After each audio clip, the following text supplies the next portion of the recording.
जितेंद्र सिंह जी की कॉन्स्टिट्यूंसी में वान में इलाके में बहुत इंटीरियर में जाकर हमने सभा की है।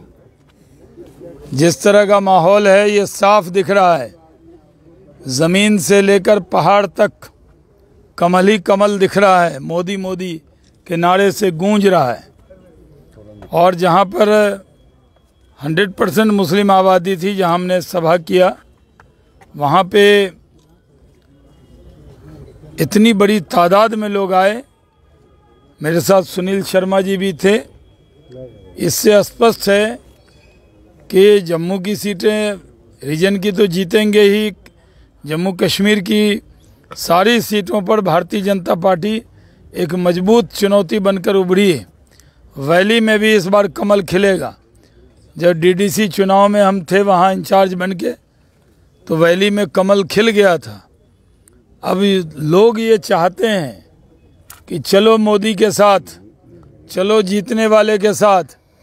डूबती हुई नाव पर कोई भी बैठने को तैयार नहीं है। मोदी की नैया है जो पार कराएगी सबको, इसलिए कोई दूसरे नाव पे बैठने को तैयार नहीं है। और इस देश में जो अल्पसंख्यक समाज के लोग हैं, मुस्लिम समाज के लोग, उनको भी लगता है आएंगे मोदी, छाएंगे मोदी, जीतेंगे मोदी, तो चलो मोदी के साथ। तो सब लोग मोदी के साथ चल रहे हैं। और मैंने कई जगह, मैंने उत्तराखंड कैंपेन किया है, बिहार किया है, अभी यहाँ आया हूँ। जहाँ भी गया हूँ, इस बार तय है कि नरेंद्र मोदी भारी बहुमत से जीतेंगे। अपने दम पे हम 370 सीट जीतेंगे और अपने सहयोगी के साथ 400 के पार जाएंगे। आधार क्या है सर? आधार क्यों? मोदी से अच्छा कोई नहीं। सबसे बेहतर प्रधानमंत्री, जिन्होंने अच्छा काम किया है। कोरोना का टीका दिया मोदी ने, अनाज दिया मोदी ने, मकान दिया मोदी ने, आवास दिया मोदी ने, आयुष्मान भारत का कार्ड दिया मोदी ने। तो फिर दूसरा क्यों? आज भारत दुनिया में उभरती हुई ताकत है। आज हमने जम्मू कश्मीर को भी पूरी तरह सिक्योर करने का काम हमारी सरकार ने किया है। इसलिए हमें पूरा यकीन है कि मोदी जी के नेतृत्व में हम लोग इस बार, अब की बार 400 के पार जाएंगे। रोज बयानबाजी हो रही है। राहुल गांधी कह रहे हैं कि तानाशाही चल रही है और विचारधारा की लड़ाई है। तानाशाही वर्ड तो हमारी डिक्शनरी में नहीं है। ये तो कांग्रेस ने पेटेंट करा रखा है। ये वर्ड तो इमरजेंसी के दौरान डिक्शनरी से हटकर कांग्रेस के दफ्तर में चला गया था। ये हमारे पास है ही नहीं। तानाशाही का दूसरा नाम ही कांग्रेस है। जहां हुकूमत में रहते हैं इस तरह की भाषा बोलते हैं। अभी भी जिस तरह की भाषा बोल रहे हैं। आज तेजस्वी यादव, जिसकी 0 सीट है, ये मालूम है ना आप लोगों को? लालू यादव, तेजस्वी यादव की लोकसभा में कितनी सीट है? 0। जो हैं 0, आने वाले हैं 0, वो बड़ा बड़ा दावा कर रहे हैं अकाउंट में पैसा डालेंगे तो ये करेंगे। अरे सीट ही नहीं आएगी, खाता ही नहीं खुलना, तो अकाउंट कहाँ खुलेगा? तो जैसे कि जेल भेजने की बात भी कर रहे हैं वो। हाँ, वही कह रहे हैं कि आजकल राष्ट्रीय जनता दल के नेता संगत का असर हो गया है कि वो प्रधानमंत्री के खिलाफ बयान दे रहे, बाद में सफाई भी देने का काम किया है। लेकिन जो बात निकल जाती है वो बात फिर तो जैसे कि आप लौटती कश्मीर की बात, तमिलनाडु में रैली में फिर कहा है कि जो मोदी गवर्नमेंट है वो अडानी गवर्नमेंट है, एक्चुअली इसको हटाना चाहिए। देखिए, उनके दिमाग में चिप लग गया है मोदी और अडानी का। जब देखिए तो यही बोलते रहते हैं।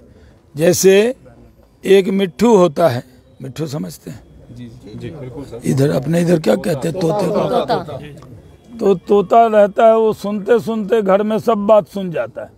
कोई कहते हैं, किसी को बुलाते हैं, पप्पू बेटा इधर आओ, तो वो जो कोई आता है वो बोलने लगता है, इधर आओ इधर आओ। अगर कोई नमस्ते कर रहा है तो वो दिन भर नमस्ते करता है।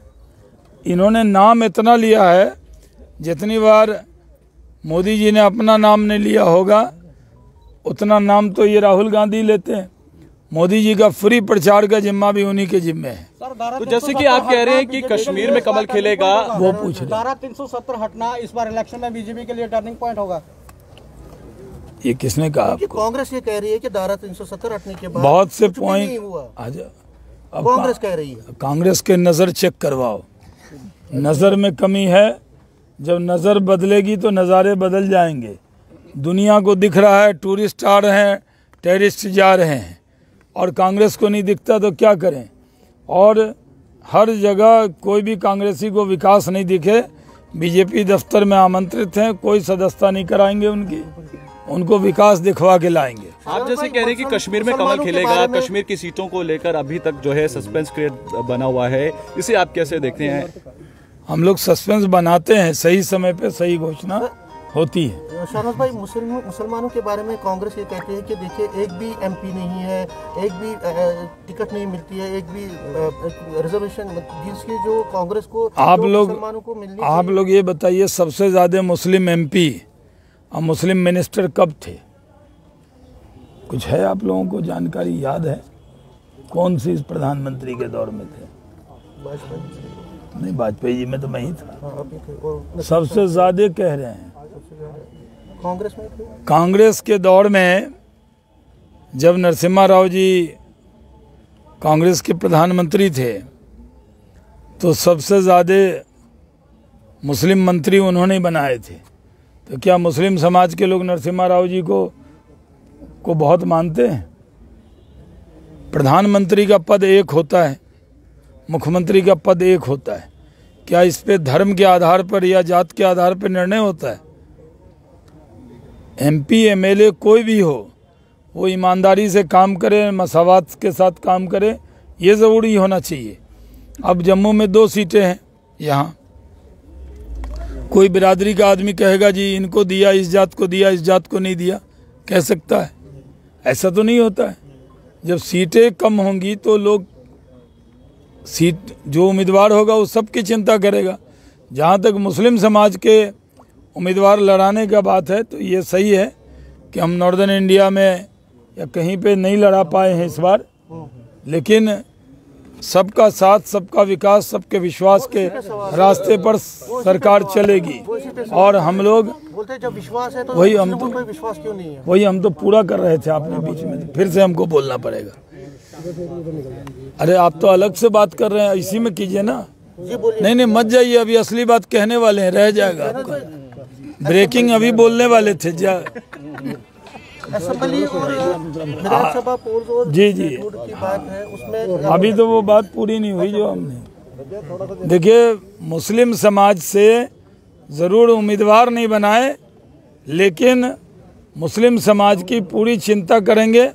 हमने साउथ में मल्लापुरम में एक मुस्लिम समाज के व्यक्ति को उम्मीदवार बनाया है। भारतीय जनता पार्टी हिंदू मुस्लिम में भेद नहीं करती। कभी भी संविधान में ये व्यवस्था नहीं है कि धर्म के आधार पर टिकट दिया जाएगा या धर्म के आधार पर रिजर्वेशन होगा। इसलिए ये विषय कांग्रेस बिना वजह के उठा रही है। हम नरेंद्र मोदी जी सबके प्रिय हैं। भारत के मुसलमानों के लिए भारत से अच्छा देश, हिंदू से अच्छा दोस्त और मोदी से अच्छा नेता नहीं मिल सकता। सर लास्ट है सर, एक प्रियंका गांधी का कहना है कि जो कांग्रेस को ही ब्लेम करती है बीजेपी। अब तो 10 साल बीजेपी को भी हो गए हैं सरकार में, तो ब्लेम किसको करें? सरकार में हमारे पहले वो थे, उनके बाद हम हैं, तो जो कमियां हैं वो तो बतानी होगी कि कांग्रेस अगर 10 साल और नहीं रहती पीछे तो देश कितना आगे बढ़ गया होता। $5 ट्रिलियन की इकोनॉमी हो गई होती। उनका कहना है कि एम्स वगैरह जो है वो हो गया। अब बारिश आ रही है, भीग जाएंगे। विधानसभा बोल तो दिया प्रधानमंत्री जी ने। आपको लगता है कि ये होने वाला? क्योंकि अरे जब प्रधानमंत्री जी ने बोल दिया तो हम तो उन्हीं के मेंबर हैं। शुक्रिया।